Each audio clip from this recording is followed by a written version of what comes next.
শক্তি আছে তাদের আমল শুধরিয়ে দেয়। আর আমাদের এই আখলাক দেখে সারা দুনিয়াতে বিভিন্ন ধর্মের লোকজন ইসলাম ধর্মে দীক্ষিত হয়। তো ওই সময় থেকে তারা জরিপ চালিয়ে 2011 সালে ব্রিটেনের একটা আন্তর্জাতিক জরিপ সংস্থা তারা জরিপ চালিয়ে বলছে যে বিগত 600 বছরে কোনো ব্যক্তি, কোনো প্রতিষ্ঠান, কোনো দেশ ওইভাবে আগাইতে পারে নাই, অন্য ধর্মের লাখো অমুসলিমকে মুসলমান করতে পারে নাই, যেটা নিজামুদ্দিনের, মাওলানা ইলিয়াস শাহ, ইউসুফ শাহ, এনামুল হাসান সাহেবের দাওয়াত করছে। এইটা বলার পর থেকেই তারা গাইডলাইন দিতেন। দীর্ঘ 27 বছর এই কমিটি ইস্তেমায় যিনি আখেরি মোনাজাত করেছেন এবং শনিবারে আসরের পরে প্রায় 200, 300, 600 যৌতুকবিহীন বিয়ে করিয়েছেন মাওলানা জুবাইরুল হাসান সাহেব। মৌলানা সাদ সাহেবের যদিও তিনি ভাই লাগে, কিন্তু মুরব্বী, বাবা পুত্রের মতো বয়সী। উনি যখন 15 সালে মারা গেলেন তখন মৌলানা সাদ সাহেব হঠাৎ নিজেকে মুম্বাই আর দিল্লির বড় বড় আলেমের সামনে বললেন, এখন যেহেতু আমার মুরব্বীরা কেউ নাই, তো আমি আমির, নাই হি আমির হো, আমি আমির, যদি আমাকে কেউ আমির না মানে তাহলে তারা জাহেদ, তারা জাহান্নামে যাবে। এই কথাটা বলে নিজামুদ্দিন থেকে বড়দেরকে বের করে দিল। তখনই আমাদের বাংলাদেশে হক্কানি উলামায়ে কেরামরা বললেন তাকে অনুসরণ করা যাবে না, তার সুবিধামূলক দরকার, তাকে দেওবন্দে পাঠানো হলো।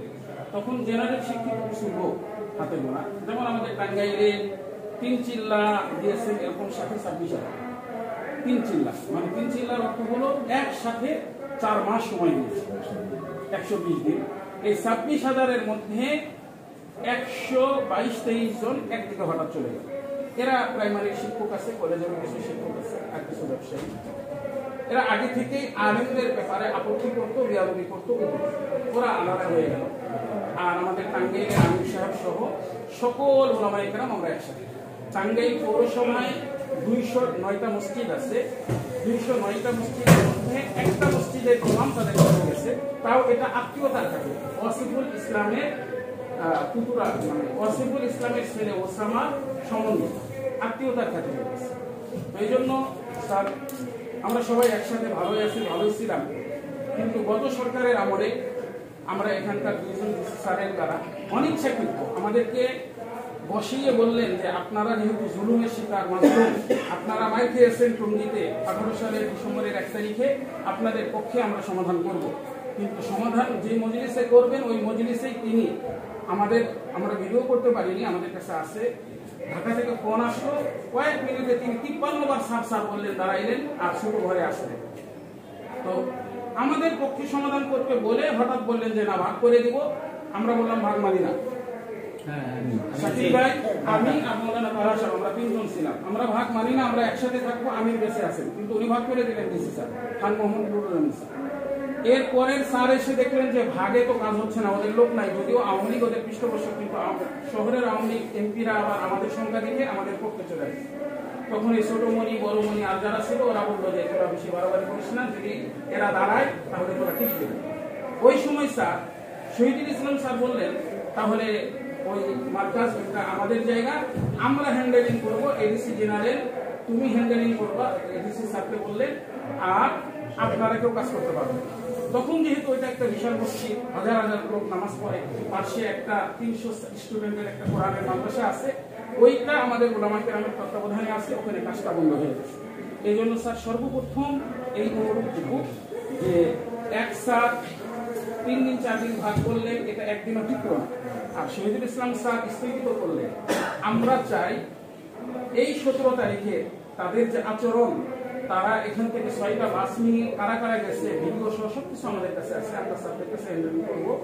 তারা কিভাবে আইনে কিভাবে তাদেরকে এখানে গ্রেফতার করা যায়, টঙ্গীর ওই মামলার সাথে যেহেতু আরো কয়েক হাজার আসামি আছে, এটা লেখা আছে, তার সাথে আমরা যদি এদেরকে প্রমাণ করতে পারি, আমরা সবাই উলামায়ে কেরাম একজনও নিরপরাধ একাত করে সাতপন্থী, কিন্তু টঙ্গীতে যায় নাই, মারামারি করে নাই, এদের নাম দিব না, ওদের নামে আমাদের কোনো অভিযোগ নাই আপাতত।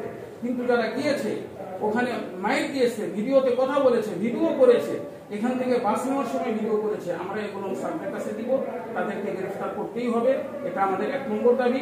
2 নম্বর, যতদিন এদের বিচার হয়নি আমাদের রাষ্ট্রীয় আইনে ততদিন টাঙ্গাইলের কোনো মসজিদে ওদেরকে আমরা অবস্থান করতে দিতে চাই না। ওরা রাতের বেলা খুন করবে আর দিনের বেলা ধর্মের পোশাক পরে ধর্মীয় কোনো কিছু করবে, এটা আমরা হতে দেবো না। এটা আমরা প্রশাসনের উপর আস্থাশীল, আপনাদেরকে আমরা বিশ্বাস করি, শ্রদ্ধা করি। আপনারা আমাদের এই টাঙ্গাইলের, আপনি আর আমাদের পুলিশ সুপার মহোদয় এই টাঙ্গাইলের আইন শৃঙ্খলা সহ যাবতীয় কিছুর অভিভাবক, আমরা আপনাদের কাছে পেশ করছি এই দুইটা বিষয় এখনই বাস্তবায়ন করার জন্য কিভাবে আগানো যায়। এক, যারা যারা আমাদের খুন করার জন্য দিয়েছিল, মারামারি করে এসেছে, তাদের অবশ্যই গ্রেফতার করতে হবে কিভাবে আইনের ইয়েতে। আর দুই, তারা টাঙ্গাইলের কোন মসজিদে, কেন্দ্র মসজিদ সহ কোন মসজিদে যতদিন তাদের বিচার হয়নি, তারা তওবা করেন, এসে দিকে আসেনি, ওরা ধর্মের নামে, তাবলীগের নামে কোনো কাজ করতে পারবে। এমন যেন না হয়, আল্লাহ না করুন, আমরা দায়িত্বশীলরা চুপ থাকবো, এমন যেন না হয় যে ওদের উপর আক্রমণ শুরু হয়ে উল্টাপাল্টা কোনো কিছু হলো, তখন যেন আমরা পেরেশান না।